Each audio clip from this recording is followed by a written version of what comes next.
Hello student, स्वागत है आप सबका इस वीडियो में। आज हम प्रतिभा पर्व मूल्यांकन वर्कशीट 2022 का फुल सॉल्यूशन आपको देने वाले हैं। विषय विज्ञान है आपका और कक्षा 6 खंड आ का फुल सॉल्यूशन आपको मिलने वाला है। यहाँ पे कक्षा 6वीं के जो भी छात्र हैं, खंड आ का विषय विज्ञान का पूरा सॉल्यूशन आपको एक एक प्रश्न का उत्तर यहाँ पे मिलने वाला है। तो जो भी चैनल पर नए हैं प्लीज़ सब्सक्राइब कीजिए, क्योंकि अगले विषय का आपको सबसे पहले सॉल्यूशन यहीं पे मिल जाएगा। तो आपको घबराने की ज़रूरत नहीं है, सभी के सही उत्तर आपको मिलेंगे और बिल्कुल जल्दी ही यहाँ पे मिल जाएंगे।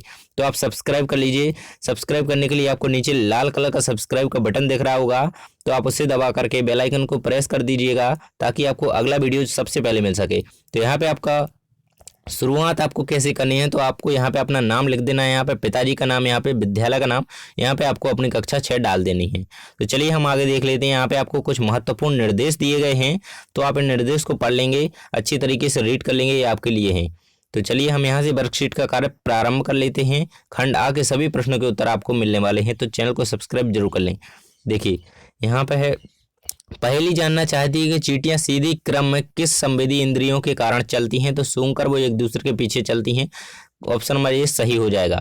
अगला क्वेश्चन है आपका, जल ही हमारा जीवन है, अतः जल की बचत करने के लिए नहाते समय आप क्या उपयोग करेंगे। तो जो इसमें सबसे सही आंसर है बिल्कुल ऑप्शन नंबर डी है, बाल्टी एवं मग आप उपयोग करेंगे।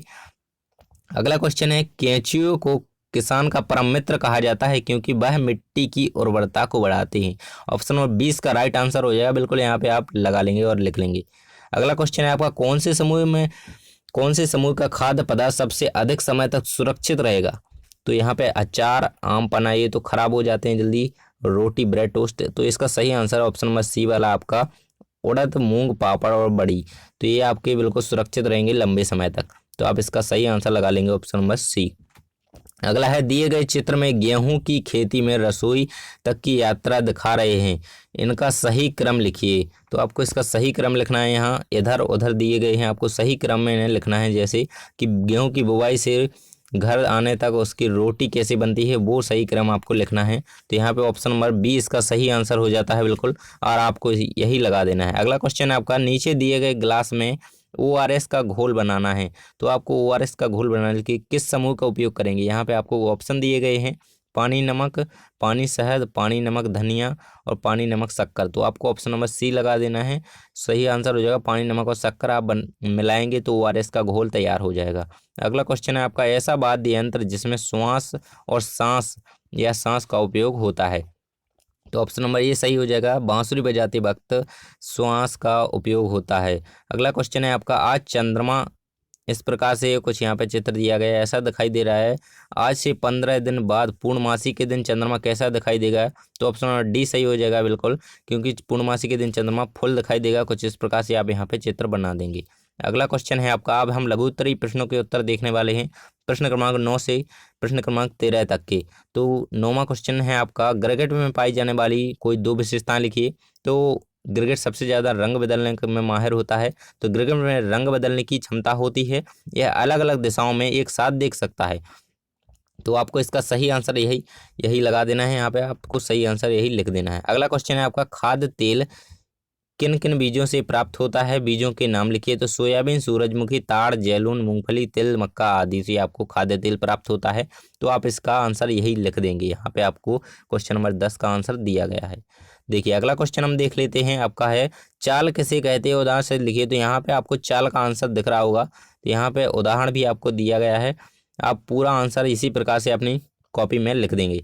और यदि चैनल को अभी तक सब्सक्राइब जिसने नहीं किया है जल्दी से कर दीजिए और वीडियो को लाइक कर दीजिए, ताकि आपको अगली वीडियो सबसे पहले मिल सके और आपके सबसे अच्छे अंक आ सकें अपनी क्लास में।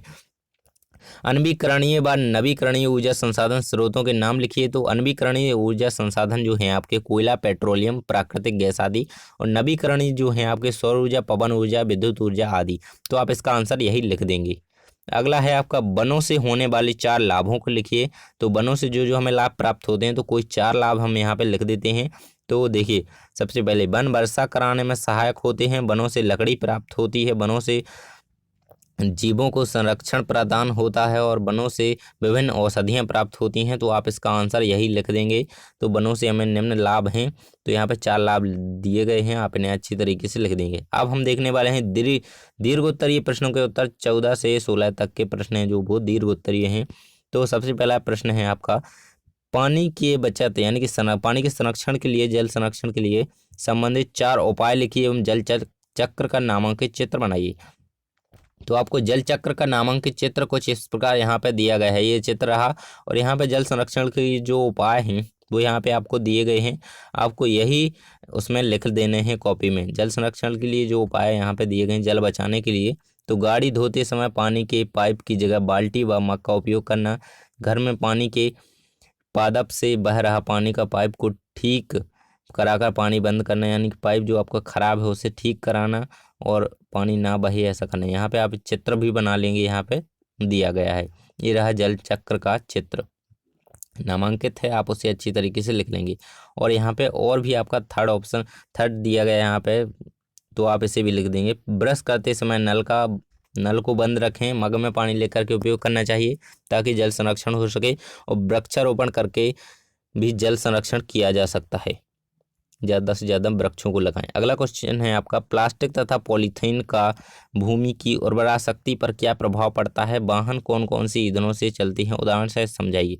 तो यहाँ पे आप आंसर इसका कुछ इस प्रकार से लिख देंगे, प्लास्टिक तथा पॉलीथीन का भूमि की उर्वरा शक्ति पर बुरा प्रभाव पड़ता है। प्लास्टिक अगर जमीन के अंदर हो तो वहाँ पर पानी जमीन के अंदर नहीं जा सकता। प्लास्टिक तथा पॉलीथीन के कारण भूमि की उर्वरा शक्ति का ह्रास हो जाता है। वाहन जो ईंधनों से चलते हैं, ईंधनों के नाम इस प्रकार हैं, तो कोयला, पेट्रोल, डीजल, प्राकृतिक गैस यानी सीएनजी आदि से जो हैं वो वाहन चलते हैं। तो यहाँ पे उनके नाम लिखे हुए हैं। अगला क्वेश्चन है आपका, लास्ट क्वेश्चन है, संवेदी ग्रंथियाँ किसे कहते हैं? गिद्धबाज, चील, रेशम कीट किस संवेदी अंग के कारण अपने भोजन को देख पाते हैं, बताइए। तो यहाँ पे इसका आंसर दिया गया है, संवेदी ग्रंथियाँ जो कहलाती हैं उन शारीरिक क्षमताओं को हम संवेदी ग्रंथियाँ कहते हैं जिनके द्वारा प्राप्त हुए ज्ञान से किसी भी जीव को अपने वातावरण का बोध होता है। देखना, सूंघना, छूना, स्वाद लेना, इसे संवेदी ग्रंथियाँ कहती हैं। इसका उदाहरण हो जाता है। तो यहाँ पे आगे पूछ रहा था कि गिद्ध, चील, रेशम कीट, बाज आदि ये कैसे अपने शिकार को ढूंढती हैं, यानी भोजन को कैसे देख पाते हैं? तो गिद्ध अपनी तेज आंखों से, बाज और चील ये अपनी आंखों से शिकार को ढूंढते हैं, और रेशम कीट अपनी नाक के से उसे शिकार को ढूंढता है, भोजन को की तलाश करता है। तो आपके सभी प्रश्नों के उत्तर हमने आपको प्रोवाइड करा दिए हैं। तो जिसने भी चैनल को अभी तक सब्सक्राइब नहीं किया है तो सब्सक्राइब कर लीजिए ताकि अगली वीडियो आपको सबसे पहले मिल सके। थैंक्स फॉर वॉचिंग, मिलते हैं अगले वीडियो में।